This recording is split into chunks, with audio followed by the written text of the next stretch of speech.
Imagine for a second that every lie you ever told, every secret you buried, and every dark thought you've ever had left a physical mark on your body. Imagine if hatred smelled like rotting meat, or if greed turned your skin a bruised, necrotic purple. You could hide it from your friends. You could hide it from your family. But you couldn't hide it from Francesco Forgione. To the world, he was Saint Padre Pio. To the millions who flocked to his remote monastery in San Giovanni Rotondo, he was the man who didn't just hear confessions. He stared directly into the human soul. For 50 years, this humble Capuchin friar locked himself in a tiny, claustrophobic wooden box for up to 15 hours a day. Not because he enjoyed it, but because for him, that wooden box was the front line of a violent, invisible war. While other priests listened to whispers through a grate, Padre Pio reported witnessing a terrifying supernatural reality overlaying our own. He claimed he could see the human soul physically change color. He could smell the stench of a mortal sin from across a room, and occasionally, he looked into the eyes of a penitent and saw something that wasn't human at all. This isn't just a story about a holy man. This is a deep dive into what Padre Pio actually saw when the lights of the soul went out. We have to start with the gift. Theologians call it cardiognosis, the reading of hearts. But that academic term is too sterile for what Pio experienced. For him, it was visceral. It was a sensory assault. Witnesses and biographers detail how the friar would often recoil in physical pain when an unrepentant sinner approached him. He described the state of a soul in mortal sin not as a theological concept, but as a decomposing corpse. He said the stench was unbearable. Imagine the smell of sulfur, of open wounds, of something dead and decaying. That is what he claimed to smell when someone tried to lie to him in the confessional. There is a famous account where he refused to even bless a house, stopping at the threshold and declaring, "There are snakes here." The family was confused. They saw nothing. But Pio wasn't talking about reptiles. He was talking about the venomous gossip and hatred that had infected the walls of that home. He sensed the spiritual rot as clearly as we sense heat from a fire. This explains his legendary and often controversial severity. If you look at the history books, you'll see stories of Padre Pio chasing people out of the church, shouting, "Go away! You are not clean!" It sounds cruel. It sounds like the opposite of a loving priest. But you have to understand the perspective. If a surgeon sees a gangrenous limb, he doesn't put a band-aid on it, he cuts. Padre Pio saw the sin as a cancer that was actively eating the person alive. His anger wasn't hatred, it was panic. It was a desperate attempt to shock a spiritual corpse back to life. He once told a man who didn't believe in hell, "You will believe it when you get there." That's not a threat. That is a man who has seen the destination and is screaming at you to turn the car around. And sometimes, the entity on the other side of the screen wasn't a person at all. There is a chilling, persistent account in the archives of his canonization process. A man entered the confessional, tall, elegant, articulate.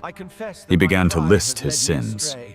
But as he spoke, something was wrong. The man dissected his own evil with a cold, razor-sharp logic. He justified every sin, twisting theology until bad sounded like good. Padre Pio listened, the hair on his arms standing up. This wasn't human confusion. This was ancient malice. According to the account, Pio felt a piercing internal light. He looked through the grate and didn't see a penitent. He saw the abyss. He realized he was speaking to Satan himself, appearing in bodily form to mock the sacrament. When Pio commanded him to reveal himself, the figure vanished in a cloud of brimstone, leaving behind a silence so heavy it felt like it would crush the lungs. This was the reality Pio lived in. The confessional wasn't a therapy session. It was a cage match with the devil. But if his reaction to evil was terrifying, his reaction to sincerity was heartbreakingly beautiful. There is a story that has been whispered for decades. A story about the weight of a secret. A woman came to him, carrying a burden she had never spoken aloud. She confessed everything she could think of, listing her faults, her mistakes, her petty arguments. Finally, she stopped. Padre Pio sat in silence. The air in the small wooden box grew thick. He asked her, almost in a whisper, "Is that everything, my daughter?" She said yes. She lied. She was terrified. And then, Padre Pio shattered her. He didn't yell. He didn't scold. He simply said, "I hear someone crying. Don't you hear them?" The woman froze. There was no one else in the church. "I hear nothing, Father," she stammered. Pio leaned in, his voice trembling with a mixture of sorrow and love. "I hear the child you refused to let be born. He is crying."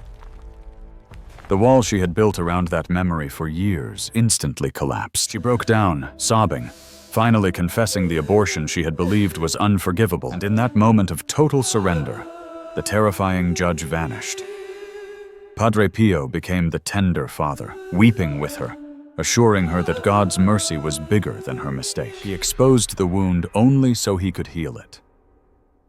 This brings us to the visual phenomenon that makes Pio's ministry so unique. What happens when the chains actually break? Padre Pio claimed that when a person made a sincere confession, when they truly vomited up the poison, he saw a physical transformation in the spiritual realm. He described the soul in sin as being shrouded in a thick, suffocating darkness, often with demonic entities clinging to it like parasites. But the moment the words of absolution were spoken, "I absolve you," he saw an explosion of light. He described it as the soul changing color, moving from the blackest pitch to a blinding, incandescent white. He saw the filth physically wash away, leaving the soul shining with what he called the original beauty. He often said, "Confession is the soul's bath." We think of that as a metaphor. He meant it literally. He saw the grime run off. He saw the guardian angels, who he claimed to converse with regularly, rejoicing around the penitent. For Pio, the confessional was the only place on earth where he could watch a resurrection happen in real time. That rush of seeing a dead soul come back to life is what kept him in that box for 50 years, ignoring his bleeding hands and his failing health. But there was one condition, one non-negotiable requirement to unlock this miracle: sincerity. You couldn't fake it. You couldn't play games. Take the case of Cesare Festa. Festa was a high-ranking Freemason, a lawyer, a man who had dedicated his life to fighting the church. He went to San Giovanni Rotondo purely to mock the friar, to prove he was a fraud. He stood in the crowd, cynical and cold. Padre Pio picked him out of the sea of faces instantly. He walked straight up to him, locked eyes, and said, "What are you doing here? You are a Mason!" Festa was stunned. He expected a lecture. He expected judgment. Instead, Padre Pio began to tell him the story of the prodigal son. But he told it with such specific, piercing insight into Festa's own life that the lawyer's defenses crumbled. He realized he wasn't being attacked. He was being invited home. The Freemason knelt. He confessed, and he stood up a revolutionary. He renounced his secret society and spent the rest of his life serving the faith he once tried to destroy. Padre Pio didn't win him over with arguments. He won him over because he saw the lost boy hiding inside the angry man. So what does this mean for us, sitting here today, scrolling through our phones? It means that the next time you walk into a confessional, or even just sit in silence to examine your conscience, you are participating in a drama far bigger than you realize.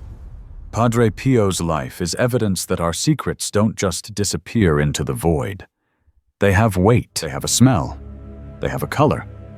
But it is also evidence that there is no stain so dark that it cannot be washed white. He saw the monsters, yes, but he also saw the angels. He saw that the moment we stop making excuses and start telling the truth, the darkness doesn't just fade. It is obliterated by light. If this deep dive into the mysteries of Padre Pio shifted something in you today, do me a favor, hit that like button. It helps these stories reach people who might really need to hear them. And tell me in the comments, do you believe that our spiritual state has a physical reality? Have you ever felt that weight lift off your shoulders? Let's talk about it.